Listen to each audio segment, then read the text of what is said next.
Welcome to Traction Thursday.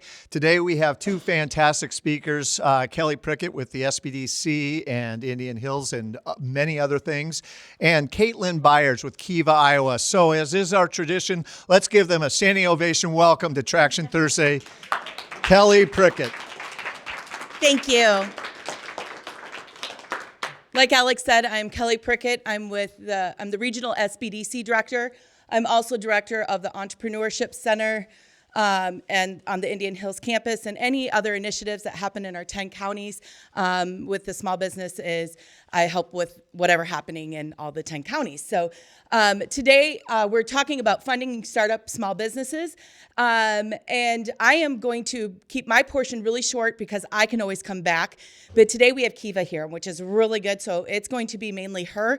But if you do have any questions, so I always like to kind of set the stage. So based on businesses that opened in 2022, the 20% of the businesses fail within the first year, according to the Bureau of Labor Statistics. But if you look at the continuing of those statistics, 40% of the businesses fail within the first 3 years, 49, almost 50% within the 5 years, and 65 within 10 years. So what that means is, why do people fail? It's because a lot of times they're either lack of experience, working capital, but basically cash, poor location, overinvestment and bootstrapping, poor credit, unexpected growth, competition, and low sales and lack of marketing plan.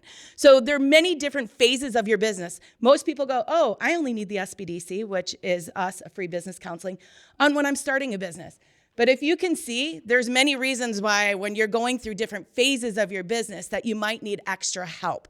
And one of those big things is knowing where your cash flow is, because you can be a fabulous, profitable business, but if you don't have your cash flow, you're going under.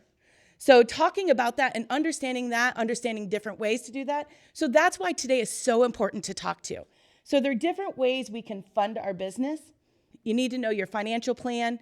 That's the kind of the things that are in there. It's in a handout that's on there. You guys all can read. So just knowing that those are a financial plan. Can you bootstrap it? And then going to outside resources. So knowing what those outside resources are, that's what we're here to talk about. So crowdfunding is number one, and people are like, what is crowdfunding? So there's different types of crowdfunding. There's the donation-based, which we're going to learn about Kiva on that one.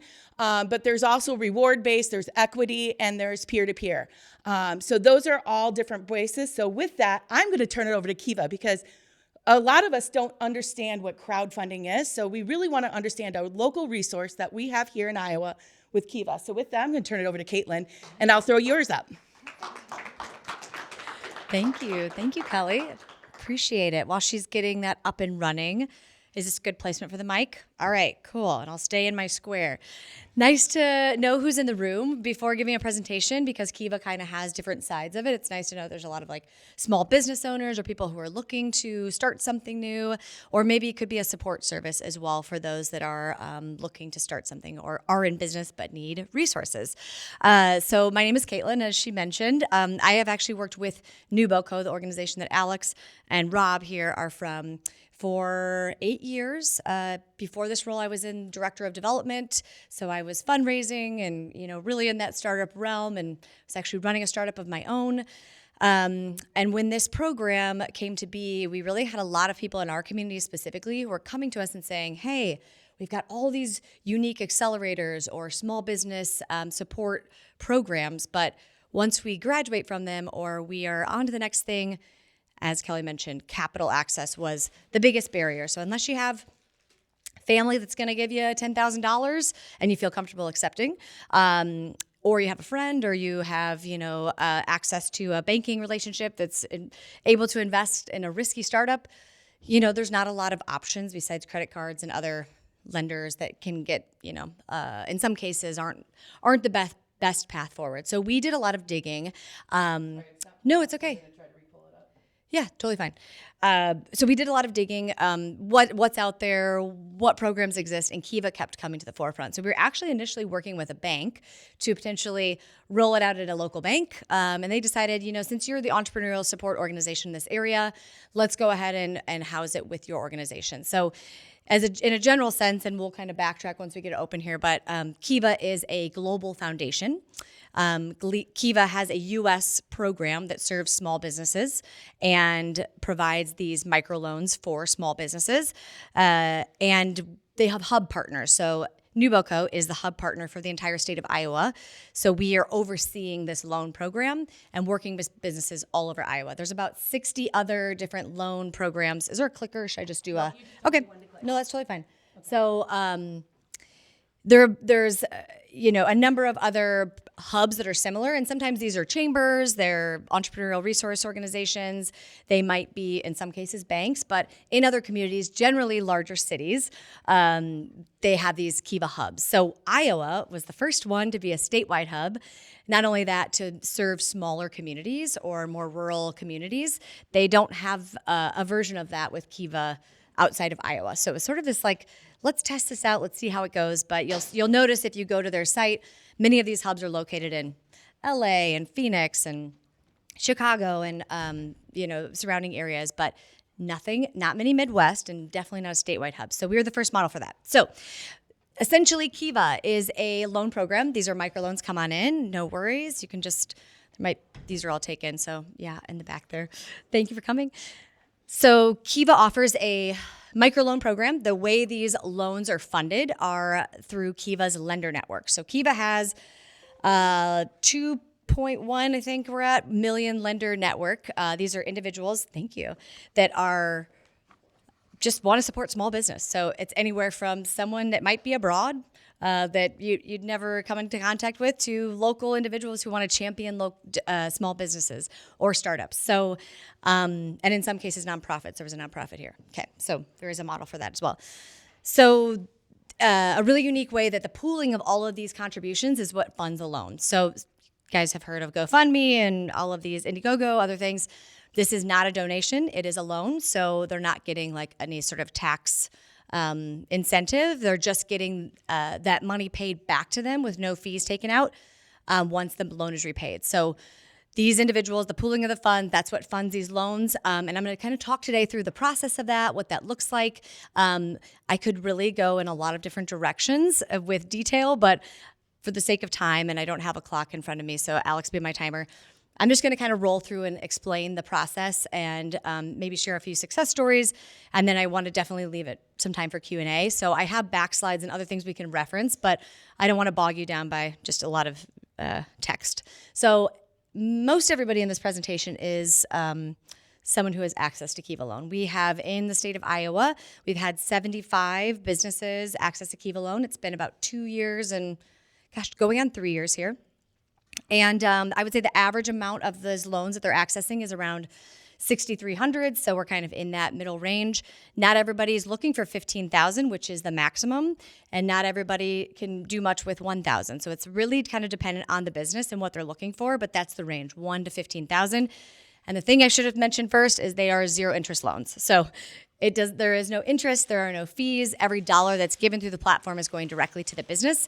And the business is not, then charged at anything as they're repaying. So it's just you decide if you want to pay back in a year, 2 years, 3 years, depending on the loan size and some other variables.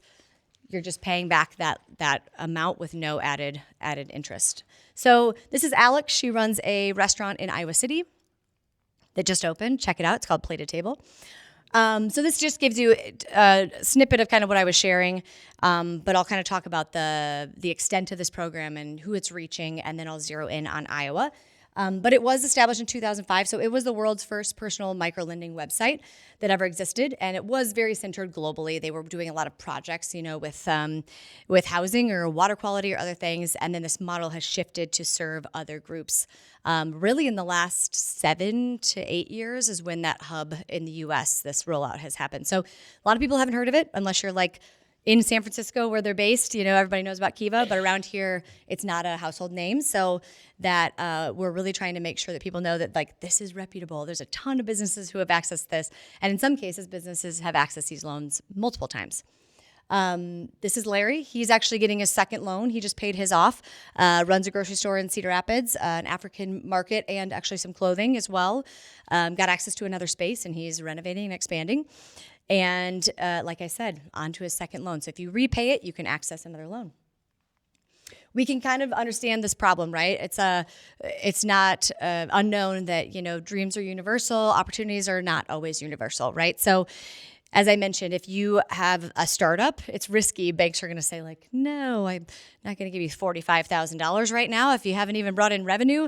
It's really hard, let alone if you have other barriers to entry, right? If you might be a women-owned business, an immigrant-owned business, a minority-owned business, a veteran-owned business. There's a lot of different things that are working against certain groups of people.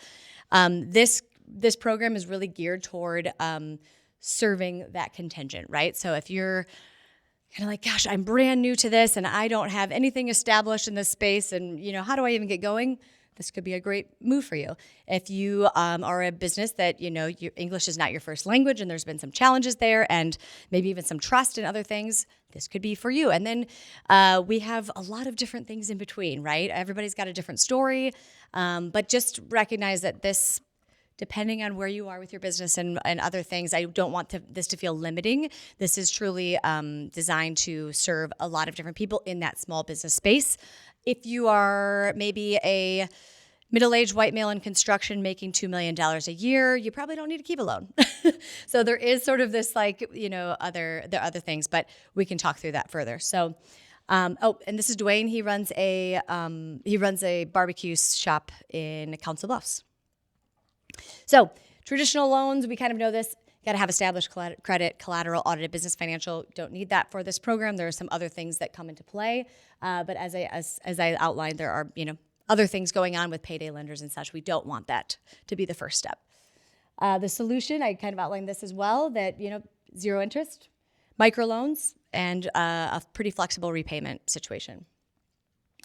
And then this is kind of just giving this thing where this idea of there's a lot of different, this is sort of a rung on that capital access ladder. So it's not going to be the answer to everything, and it's not going to be that $100,000 if you're trying to purchase a space or whatnot, but it is a good starting point. And in some cases, we just had a coffee shop expand, and they wanted to make sure all of their equipment was sustainable, but it takes a lot to invest in that, right? So they were buying like new espresso makers and some like glass jars and other things that, they didn't have that extra capital to just, it was a part of their mission, but they didn't have that money on hand to do that, and they needed another resource.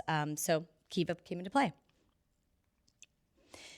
This is a quick web. Again, I'm gonna fly through these, because I want to leave time. But there's a lot of people involved in this process. So as I mentioned, we have a lot of small business owners in this space. So I'm going to focus more on that borrower side of it. The small business are the borrowers. There's also the lender side of it. As lenders, how can you get involved? How can you be supportive? What are some interesting things that you can do to get, book clubs or alumni groups on board and create teams to support things? You can actually specify kind of groups of people that you'd like to you'd like to support specifically. So whether that's LGBTQ plus owned businesses or women owned businesses, or you want to really go big in one, on one side of this long list, you can do that. You can filter to kind of accommodate, your group and your interests and your collective vision. But there's also, these different, so we have the borrowers, we have the group that is running the local hub, trustees. So there's might be people in the room that could be trustees. If you're working with businesses in any capacity, an SBDC, you can actually create an account and endorse businesses through their application. So I was working with someone this morning, and he was working with a local chamber. I reached out to the local chamber. They spend 3 minutes creating a quick account, and then they search for his application, and they can endorse him and say 280 characters of, we think his concept is really great. He's been doing this for 3 years. We're really excited to see where he's going. But it just gives them a level of, okay, they're connected to someone in the community that is there should they hit hard times. They have someone that they can turn to that is linked to their application. So we really like to see that there's a trustee involved. In some cases, people haven't had any of that connection point, and now that's on us to provide that. But I will say it's really great, and you will fund faster if you have a trustee endorsement. And then this sort of thing is like local philanthropists, funders. There's a whole matching component of this. There's like large entities like US or Bank of America or US Women's Soccer Team. They have accounts through Kiva. This is how Kiva makes their money. So they're a nonprofit. They house these large funds that will match things on the platform. So as I mentioned, the filtering, there's some cool little algorithmic things happening on the back end of this site where there's these larger groups that are able to say, hey, let's put my brand on it, but I want to support Black-owned business, and I'm going to match every contribution on the site today 3 times over. So someone gives $25, they match it 3 times over.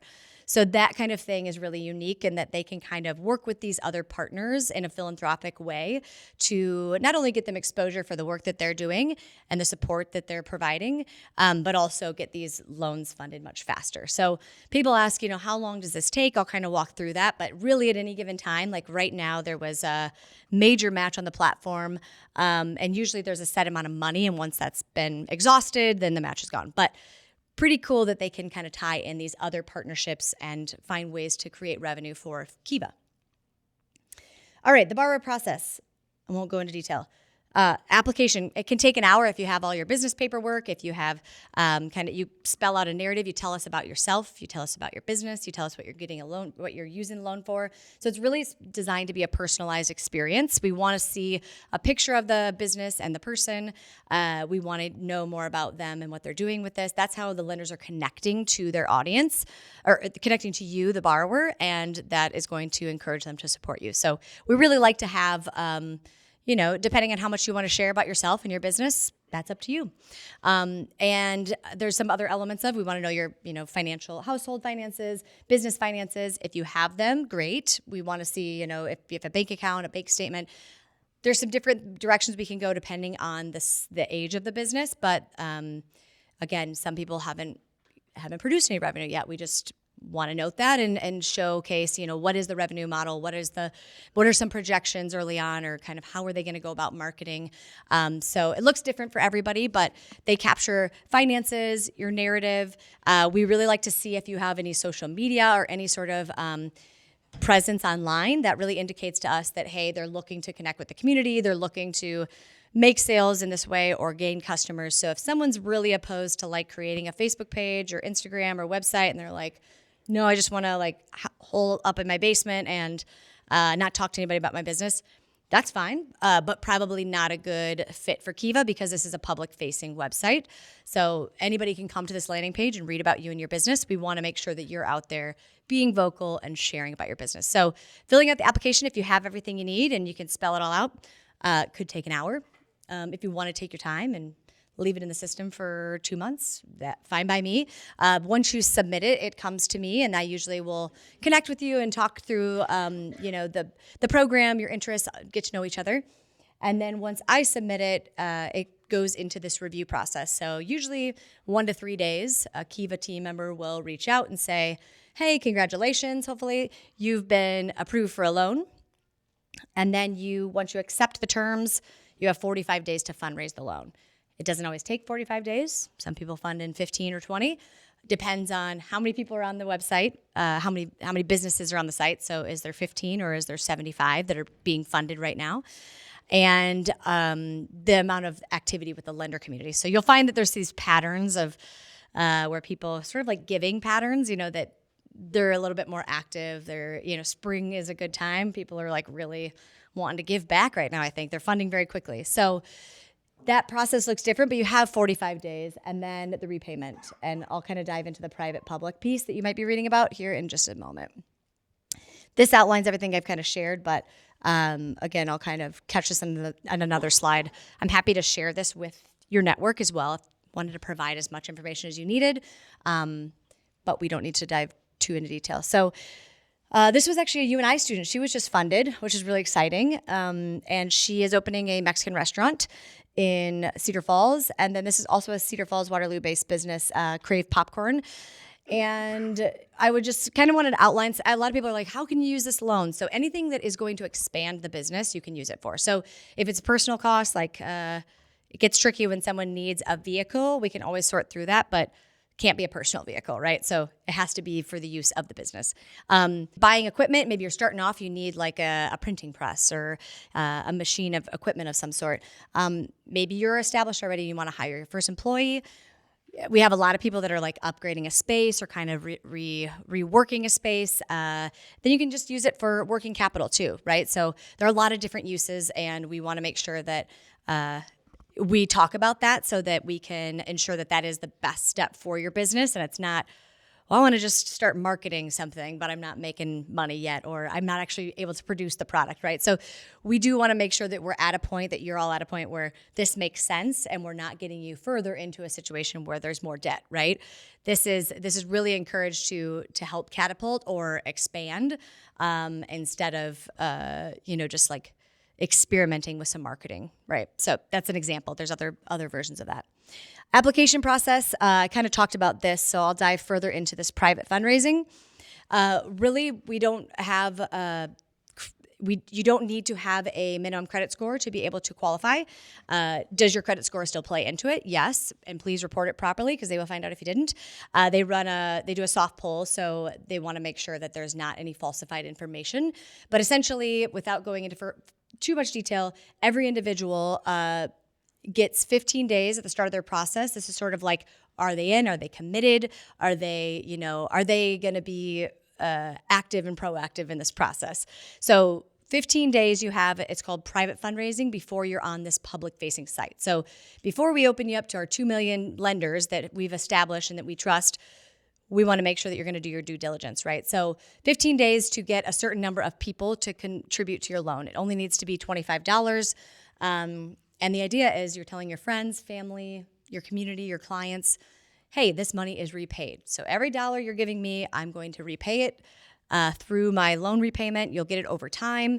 And then they can take that money and take their $25 and be on with their life, or they can put that money back into another business. So it's sort of this win-win, because you're able to recycle those funds and support another business. I talked to someone with the SBDC actually, and she's like, "Oh, I've been doing this for 10 years and I've contributed the same, $50 maybe 6 times or something over the course of that amount of time." So it's a really unique model to, you're now tied to these lenders and they want you to repay, right? So you feel like a bit indebted to repay. So that's on purpose.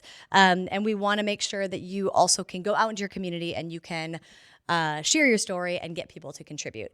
We don't want this to be a barrier. If you're really working up against something, if you don't have a really wide network, or as I mentioned, maybe there's like a language barrier or whatever it might be. I had someone who was like, I've already tapped my community time and time again. I've been doing this. I'm in a smaller town. Everybody knows. And if I ask for money one more time, oh my gosh. So I would connect them with some people in our network, as long as they can make a phone call, send an email, get in touch with them and talk about what they're doing. That's what we want to see, that proactive approach. So talk to me about that if that's stressful to you in any way. It says 5 to 40. I actually haven't seen over 20, and at the low end about 3. So there's a lot of different variables, but I just want to note that it's typically in the 7 to 15 range. Then your loan is fundraising. You can jump onto your profile. You can see, 37%, 24 days left, chugging right along. If there's any concerns, I'm the point of contact. Call me. I'll talk you off the ledge. We'll be good. We're going to figure it out together. And this 95%, actually with our program, it's 99%. We've actually had one business that did not fully fund.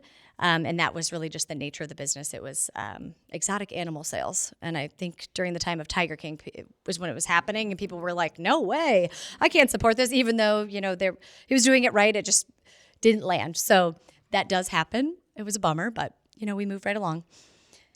Then your loan is fully funded. Takes a few days. They say 7 to be conservative, but it is actually about 2 to 3 days, just to give you a realm of if you submit 3 days for review, 45 days potentially for fundraising, could be 15, could be 30. And then another 3 days in the back end. So as you're thinking about, okay, I'm rolling up to summer and I've had this pop-up shop and I need to buy this equipment and, this is my time. I'm in the ice cream space. Like, I can't miss summer.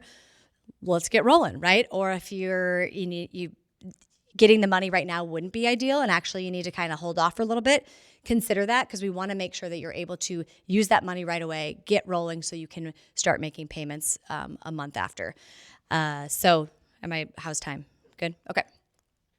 And then as you're paying it back, you can also log into your profile. You can update your lenders. You can share photos, but it just kind of keeps you on track. And we, provide all of those notifications and everything. And then I just kind of general, we're really trying to empower small business owners to reach their goals, right? This is what it's all about, is to ensure financial access no matter what. And these models are a really unique way to do it. There are other models that exist. This is one that is very specific and tailored to small businesses. So we want to make sure that we're being a resource. We've got some other programming I could go into that really is designed to ensure that we have strong leaders, that we have, a really secure financial foundation. If you're looking for some of that, technical assistance of some sort, let us know and we will do what we can or connect you with someone to provide that. So it's not just here's your money, good luck, see you later, see you in 36 months. We want this to be, we're engaging. If you need something, you have my cell, reach out. It's a personable experience, right? We're talking about your business. It's very close to home. We want to make sure that we're doing what we can and that you guys are also being transparent about what's happening so that we can accommodate depending, right? We understand small business ownership is tough. So this is one option that exists. Alex is walking over. I think Q&A is about to happen. No, okay. But I do want to leave time to provide, I'm sure there's questions okay. Oh, and Alex. So I'm gonna invite Kelly back up really quick. One thing I would like to express: Kiva Loan is a tool that's also in Kelly's toolbox. Kelly is a local resource for you. I want to give her a chance to just augment whatever Kaitlin has spoken about to tell you a little bit about SBDC, and then we'll wrap things up and then open things up for Q&A. So Kelly, here you go. All right. Oh, I forgot that we had the clicker now. Okay, and so going off of, there are other different types of financing. So one of the things that we offer is no cost confidential counseling through these processes and trying to figure out what's best for you. So looking at the traditional financing, oops, I went too fast. There's banks, there's revolving loan funds, so connecting with the FIDA groups of the world and the other agencies that might help. We have an intercog in our system, so there might be different things. SBA loans, we do not fund, even though I'm funded by SBA, I do not do anything with loans. So we just help prepare you for those loans or get you packages. As we heard from Kiva, they just need a short synopsis. Some of these traditional loans needs to have more in-depth materials, and we can help you figure out what that looks like. The Iowa Department of Economic Authority has some socially economic disadvantage. We all happen to be living in a socially economic disadvantaged area. So anything rural Iowa is considered underneath that. So they have some state programs that are rolling out. We're partnering with FIDA and the Chamber, and we invited the Economic Development Authority, all those people who are doing those programs on April 16th to talk about those. There's also some other programs. There's the microloan programs. There's a program for immigrant and refugee services out of Des Moines, which is through LSI, which they have another zero interest loans depending upon what level you are, but that's for immigrants only. So depending upon your status, and a lot of times I ask a lot of questions. I'm like, where are you from? What are you doing? All this is because there's different lending programs that are out there, and also depending upon where you're at. One of the biggest questions I always get is there grants? My first answer is no. There really is very little if you have wanting to start up a business. Very, very little on that. You have to be so specific. So that's why when a business plan is so important, because they're going to want to know the why, and your why has to connect to their why. That is why you get so for example, there's a lot of people here who are in the ag. There are ag loans out there, but it's value added. So you have to be an existing business and you have to add something to your business in order to actually have that. So is it starting in ag? Well, it depends. If you're a female rancher, yes, there are some programs out there that might give some funding. But if you, again, it's depending upon the person, what's your background, what's your resources. So there are different ones. The Iowa Department of Agriculture, there's a Choose Iowa that comes out every October. The USDA grants, the Value Added Producer grants comes out now and ends in September. Then there's the Iowa State grants, the iowagrants.org. If you happen to be, so these, like Fairfield is not a Main Street program, so some of these programs are not eligible yet unless you're a Main Street program. So, but if you happen to have a business up in Washington, they are Main Street, so some of these would be eligible. So depending upon where you're starting your business also affects it. There's also the Rural Business Development Grant, which is housing. So if you happen to own a building and you want to put a second-story housing, there's grants available to help with that renovation. So really a lot of these are already in existing businesses. There is no grants to help you start up. Yes. What about the Community Catalyst Grant is for communities. It's like the Challenge Grant, but that can be any communities. And so that one you're competing against all of the communities in Iowa. And they only accept so many a year. So the Iowa Catalyst Grant but it is low funded, grant. I mean, you're competing against all the rural communities. So, but it is one that you can apply for. Yep, the Challenge Grant is the one that is Main Street only. And then also knowing about angel investors and venture capitals. There are a lot of angel investors out there. One of the great resources, if you want to know more about venture capitalists and angel investors in Iowa, Iowa Source Link is a great resource. They actually even have a whole list of all the angel investors that you can get into. Again, you have to know your why because your why has to match up with their why. Their why might be you have to be tech, might be you have to be women-owned, might be you have to be minority-owned, might have to be veteran. So your why has to match up to their why. And then again, I'm free business counseling. So anything that you need help, walk through this process. Kiva is one of the loans processes that we can use. So there's so many different resources out there. So I just want you to not get discouraged. Just ask. Alex is also around and he also does business counseling too. So we actually work together a lot. So I wanted to let you know that because people are like, oh, well, I am with SBDC, which is a federally funded program. So that's why I'm more confidential. He gets to be a little bit more in boundaries, I would say. So, thank you very much. Kaitlin, come on up. Let's give Kelly and Kaitlin a round.